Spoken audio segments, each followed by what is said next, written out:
أعوذ بالله من الشيطان الرجيم. بسم الله الرحمن الرحيم.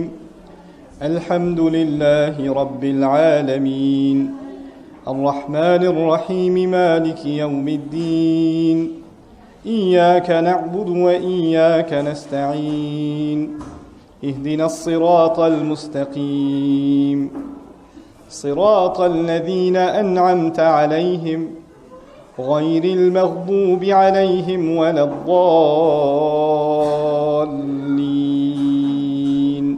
آمين.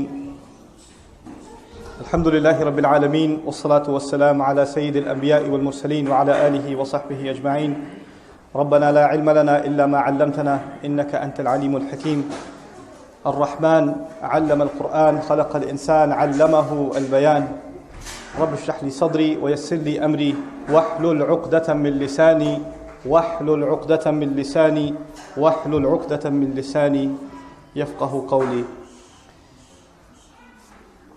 انشاءاللہ آج پہلی دفعہ میں اردو میں تقریر کرنے کی کوشش کر رہا ہوں اور اس تقریر کے شروع میں ہی میں آپ سے کچھ باتوں کا اعتراف کرنا چاہتا ہوں. پہلی بات تو یہ کہ میری اردو بہت خراب ہے اور میری بھرپور کوشش کے باوجود کہیں نہ کہیں انگریزی آ ہی جائے گی، اور اس سلسلے میں نے کچھ پہلے بھی تجربے کرنے کی کوشش کی ہے، بڑے ناکام تجربے رہے ہیں، لیکن انشاءاللہ اللہ تعالیٰ نے کسی طرح ہمت کرا کے اس دوبارہ آپ کے سامنے کھڑے ہونے کا اور بیٹھنے کا اور اس تقریر کا موقع دیا ہے. تو میری پہلی دعا تو یہ ہے کہ میری زبان میں فراوانی رہے اور جو باتیں میں آپ سے کرنا چاہتا ہوں وہ واضح طور پر کر سکوں. دوسری بات یہ کہ اسی سلسلے میں آپ کو ایک کہانی چھوٹی سی سنانا چاہتا ہوں. میرے ایک کزن ہیں، بڑے بھائی کی طرح، ان کی اردو کافی اچھی ہے. تو ہم بیٹھے آپس میں ایک دفعہ روڈ ٹرپ پہ ہم تھے، اکٹھے جا رہے تھے، تو میں نے کہا چلیں بھائی اگلا 1 گھنٹہ صرف اردو میں بات کرتے ہیں، انگریزی کا ایک لفظ نہیں استعمال کرتے ہیں، ٹھیک ہے؟ کہتے ہیں یار دیکھو یہ بہت ڈیفیکلٹ ہو جائے گا کیونکہ جو ووکیبولری ہے نا اردو کی اس میں بڑی ساری کمپلیکیشنز ہوتی ہیں اور اس وجہ سے کبھی کبھی انگلش کے ورڈز انسرٹ کرنے پڑتے ہیں. تو خیر اسی طرح کی انسرشنز میری بھی ہوں گی، تو اتنا تو آپ کے ساتھ میرے ساتھ صبر کرنا پڑے گا انشاءاللہ تعالی. دوسری بات یہ کہ میرے نزدیک عام لوگ آپس میں جب اردو میں بات کرتے ہیں تو اس قسم کی انگریزی کا عمل دخل ہماری باتوں میں ہوتا ہے، ویسے ہی ہوتا ہے. میری تقریر ایسی تو ہوگی نہیں جیسے کہ آپ کو اگر اردو میں تقریریں سننے کی عادت ہے تو جو ہمارے بہت مبلغین ہیں، بہت اردو میں جن کی فصاحت ہے، بہت خستہ اردو ہے، صاف اردو ہے، جن کا تجربہ ہے سالوں کا اردو میں تقریر دینے کا، ویسی تو یہ تقریر ہوگی نہیں.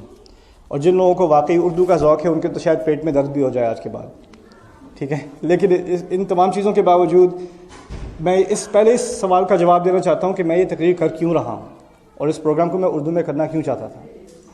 پہلے تو اس بارے میں مجھے بہت دفعہ ریکویسٹ آئی، بہت دفعہ لوگوں نے درخواست کی انٹرنیٹ پہ، پاکستان سے، انڈیا سے، کہ آپ اردو میں بیان دیں، آپ کی انگریزی ہمیں سمجھ نہیں آتی، آپ بہت جلدی بولتے ہیں. اور اس بارے میں مجھے کافی دفعہ کمپلینٹ جو ہے خطبوں کے دوران بھی ہوئی، بعد میں آ کے جو ہمارے بزرگ حضرات ہیں انہوں نے کہا کہ آپ بہت تیز بولتے ہیں، میری ویسے ہی انگریزی خراب ہے اور پھر اوپر سے آپ تیز اتنا بولتے ہیں، تو آپ اردو میں دیا کریں کبھی کبھار بیان. تو میں نے سوچا کہ میرے اردو میں بیان دینے کا فائدہ کیا؟ اردو میں اتنا مواد موجود ہے، اتنے درس القرآن، اتنے درس الحدیث، درس سیرت، اس میں کوئی کمی تو ہے نہیں. لیکن ایک موضوع جو میرے نزدیک جس میں کمی ہے، جس پہ اس موضوع پہ بحث نہیں ہوئی، اور یہ صرف اردو کا مسئلہ نہیں ہے، یہ تمام غیر عربی زبانوں کا مسئلہ ہے. ایک خاص موضوع ہے جس پر صرف عربی میں آپ کو بحث ملتی ہے قرآن کے متعلق اور باقی زبانوں میں نہیں ملتی، اور وہ موضوع ہے قرآن کی خوبصورتی کا، قرآن کے جمال کا.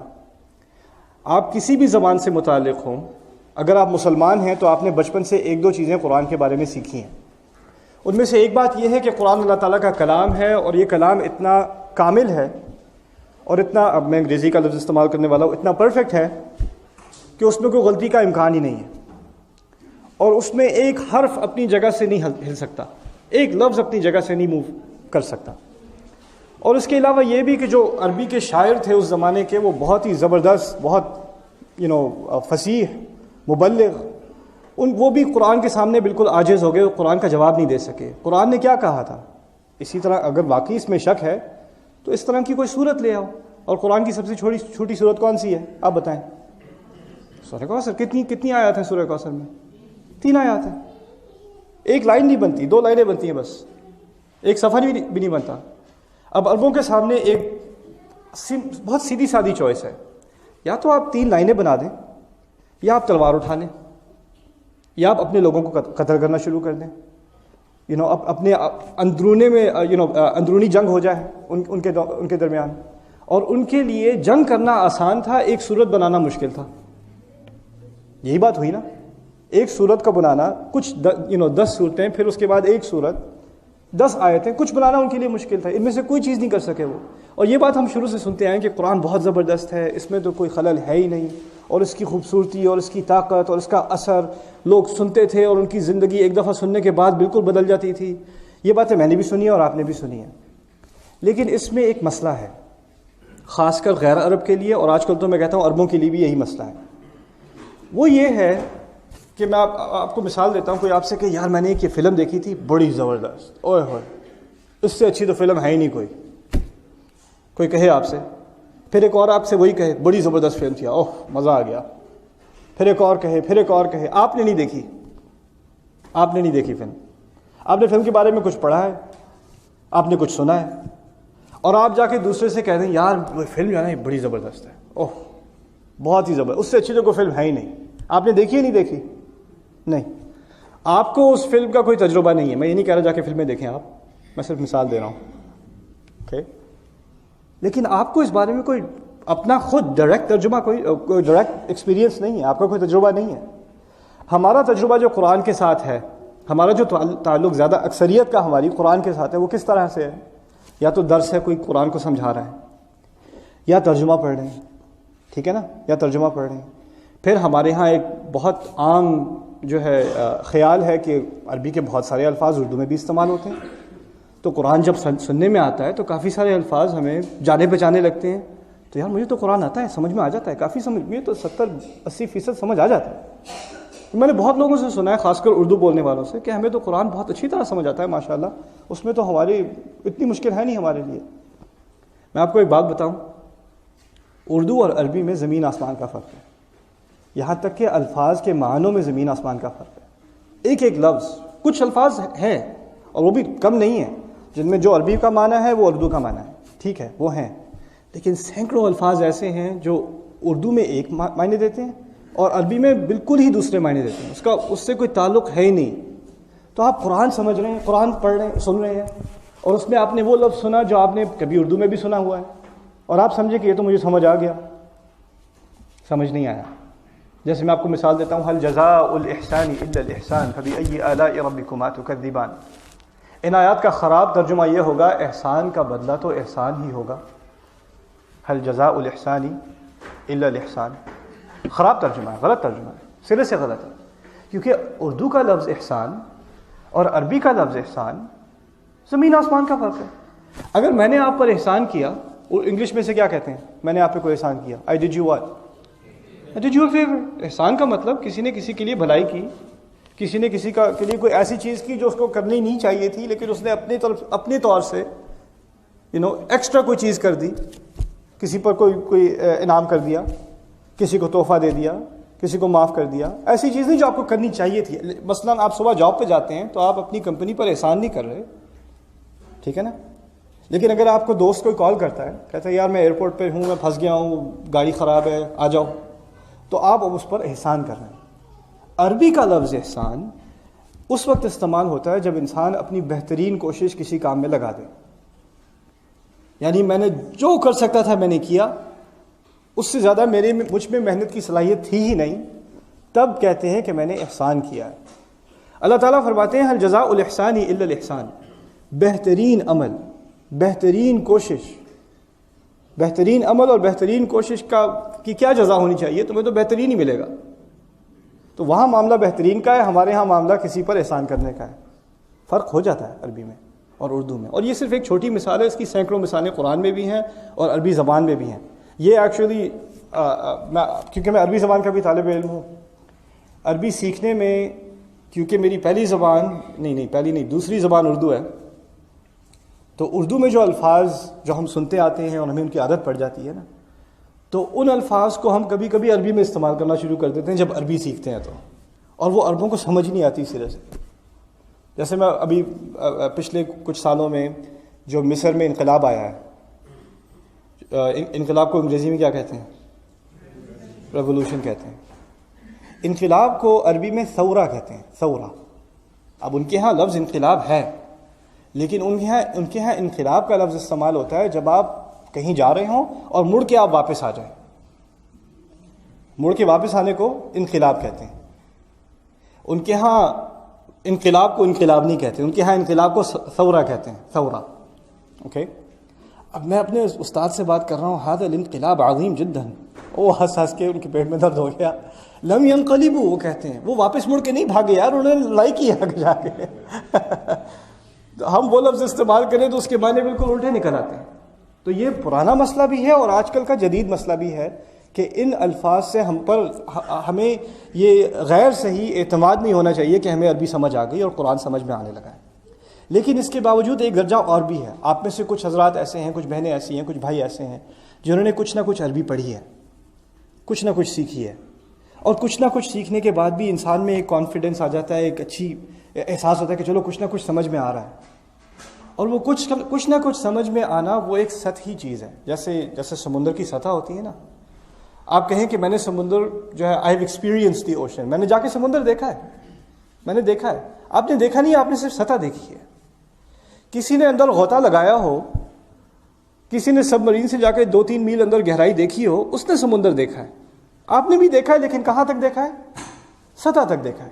یہی معاملہ قرآن کا ہے. عربی زبان بہت گہری زبان ہے، اور اس بارے میں جب بھی کبھی بات ہوتی ہے تو بس یہیں تک بات رک جاتی ہے کہ یار بہت افسوس ہوا یہ بات سن کے کہ آپ کو عربی نہیں آتی. اس قرآن کی اصل خوبصورتی، اس کا اصل جمال تو عربی میں ہے. تو جب تک آپ عربی نہیں سیکھیں گے آپ کو اس بات سے آپ کا کوئی واسطہ ہے ہی نہیں. اس لیے اس موضوع پر بہت کم بات دوسری زبانوں میں ہوتی ہے. اس پر زیادہ تر بحث، زیادہ تر اس پر جو کتابیں لکھی گئی ہیں، جو تقریریں کی گئی ہیں، وہ عربی میں کی گئی ہیں.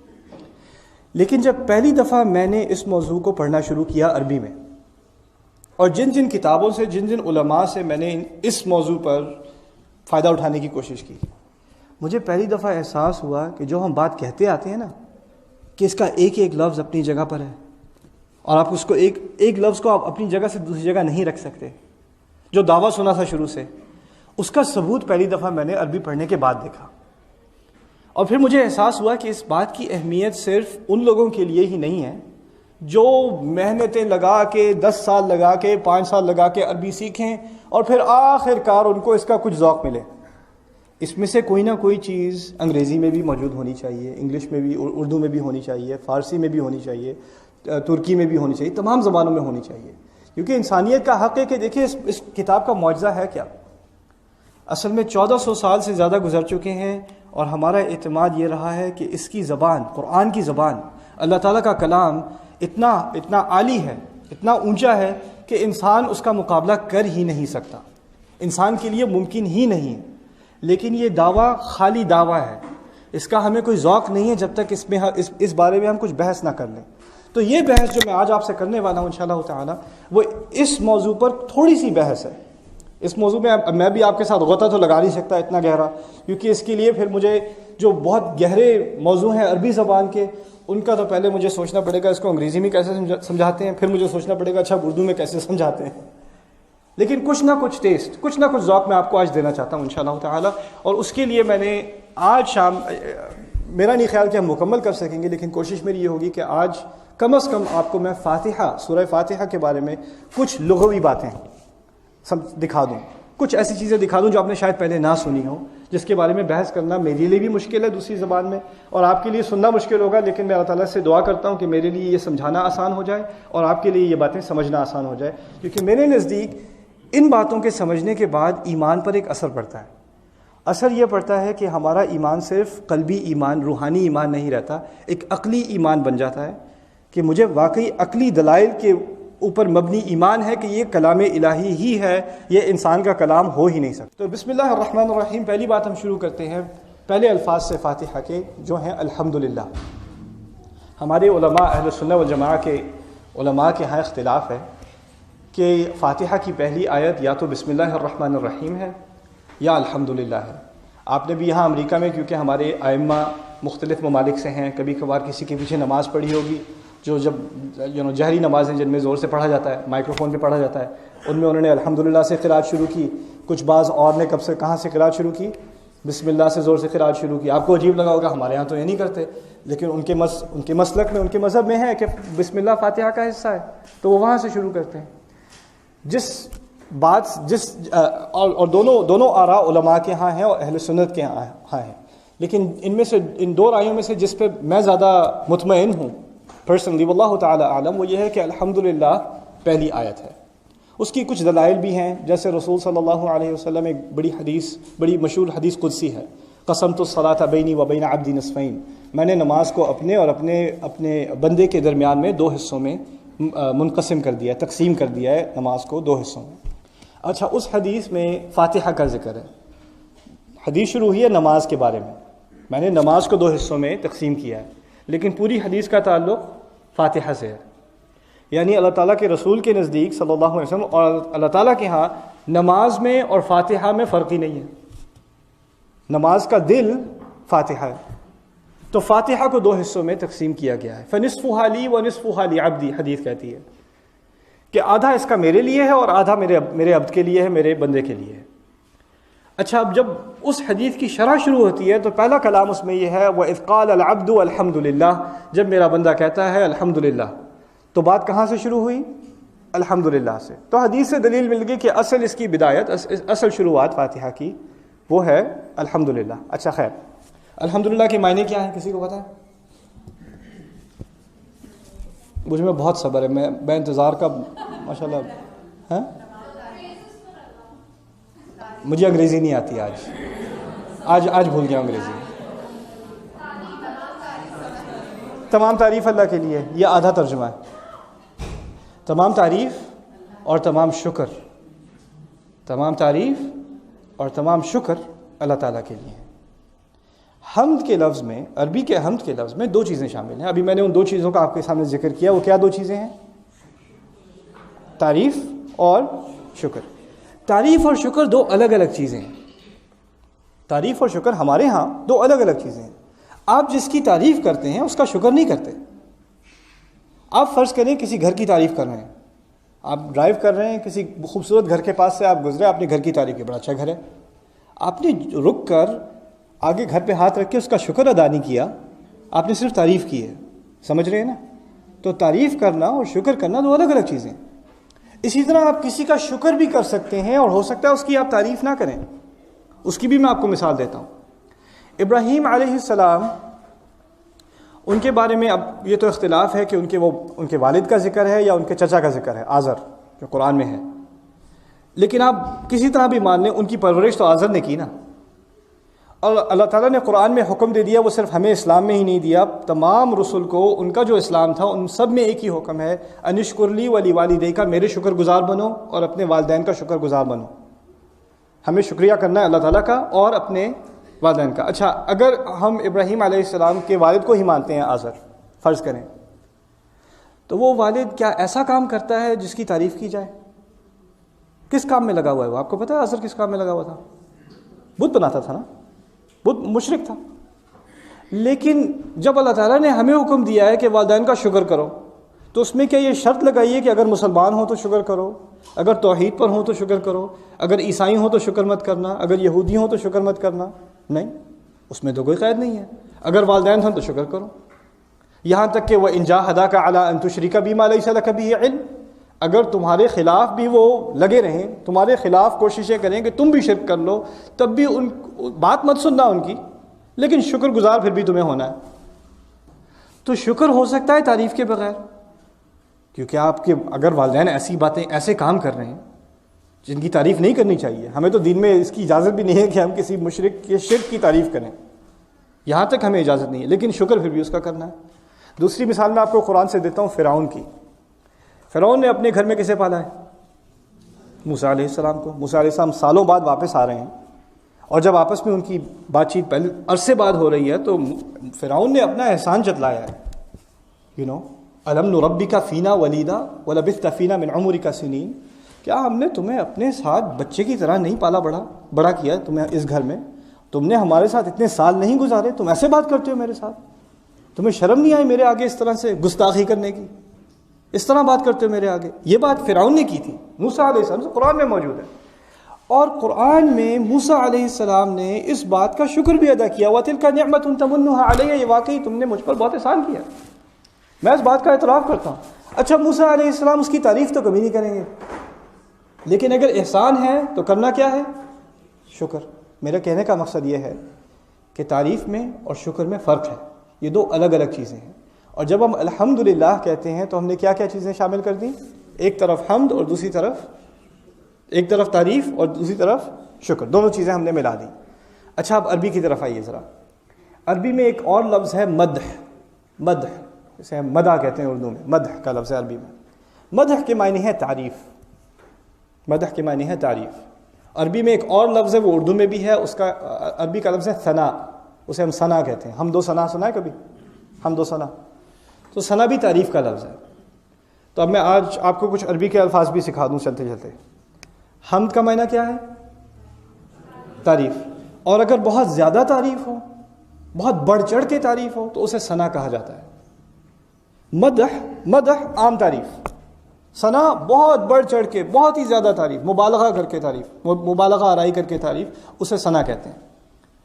اچھا اگر قرآن کہتا المدح للہ، المدح للہ، کہا تو یہ ہے الحمدللہ، المدح للہ، اردو ترجمے میں کیا لکھا ہوتا؟ اگر المدح للہ لکھا ہوتا قرآن میں تو ترجمے میں پھر بھی لکھا ہوتا تمام تعریف اللہ تعالیٰ کے لیے، ہمیں تو فرق ہی نہ پتہ چلتا۔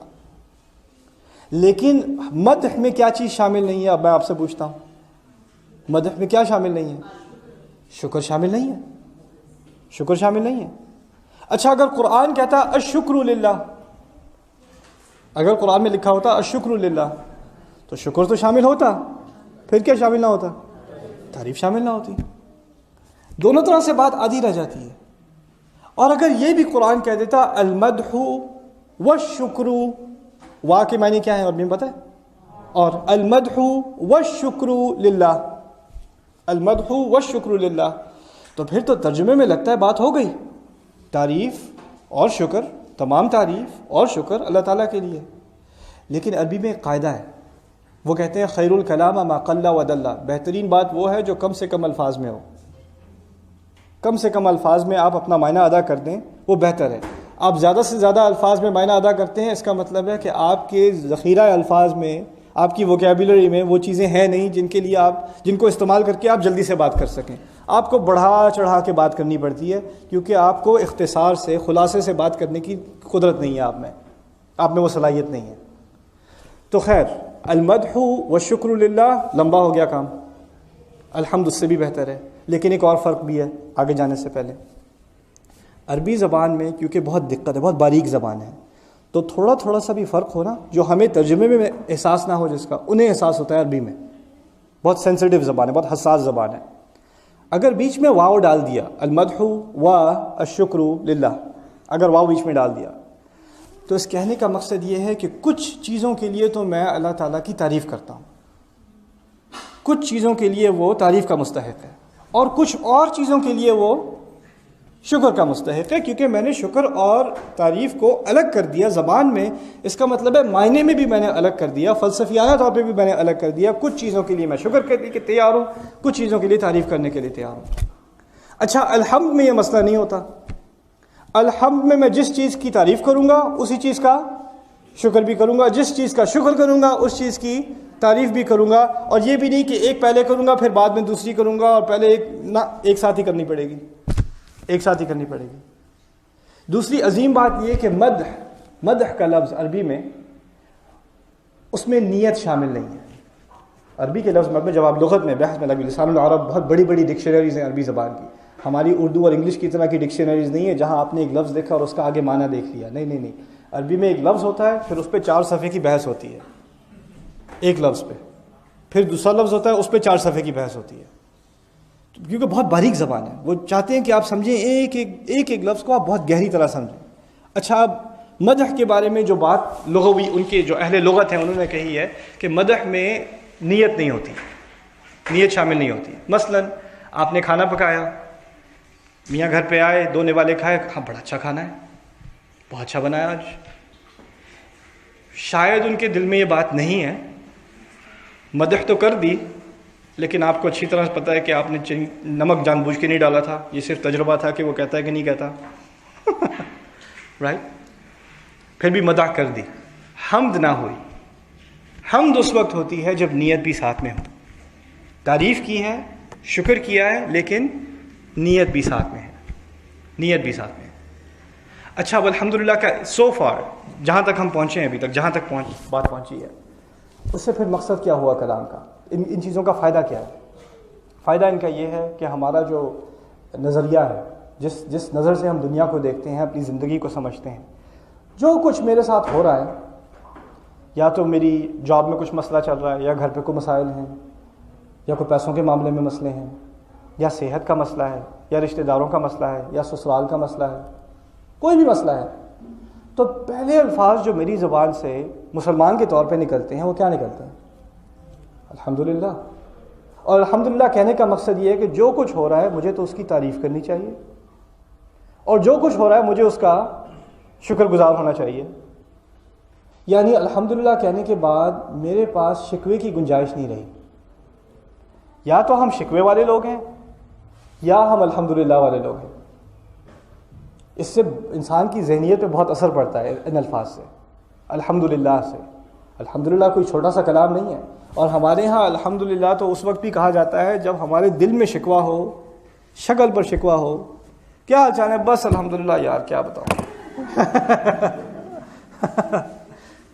پھر وہ الحمدللہ نہیں ہے، کیونکہ لغت کے اعتبار سے حمد میں نیت شامل ہے، حمد میں سچائی شامل ہے.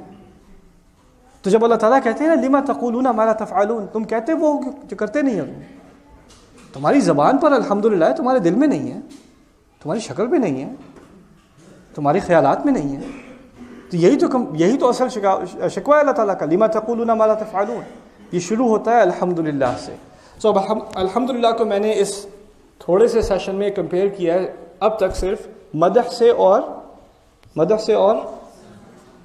ثنا، اور دوسری طرف کیا لفظ تھا؟ شکر. اور الحمدللہ از دا بیسٹ وے. اس سے بہتر طریقہ نہیں ہے آپ کو حمد کرنے کا.